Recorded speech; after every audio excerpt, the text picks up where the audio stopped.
చాలా కష్టం కూడా అయింది.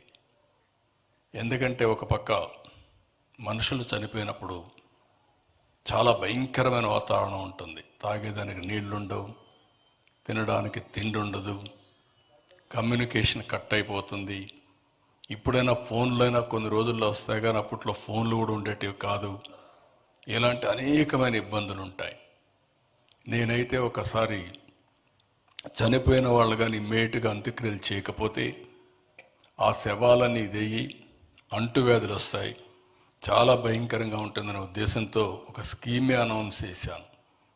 మీరు ఎవరన్నా చనిపోయి ఉంటే మీరు అంత్యక్రియలు చేసేయండి, ఫోటో తీయండి, మీరు ఇస్తే ఆ కుటుంబానికి వాళ్ళని ఇచ్చి ఈ ప్రభుత్వం ఆదుకుంటుందని ప్రజా పిలుపునే ఇచ్చి ఆ రోజు ముందుకు పోయాం. రెండో తుఫాన్ నేను చూశాను, చాలా తుఫాన్లు చూశాను, కానీ రెండోసారి మళ్ళీ హరికేన్ తుఫాన్ చూశాను. విశాఖపట్నం మొత్తం అతలాకుతలం అయిపోయింది.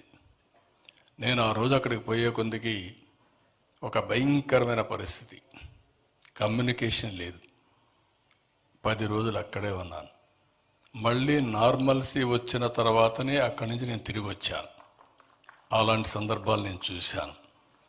ఇలాంటి సందర్భంలో మీరు ఒక్కసారి ఆలోచిస్తే ఆ రోజుల్లో 12,000 మంది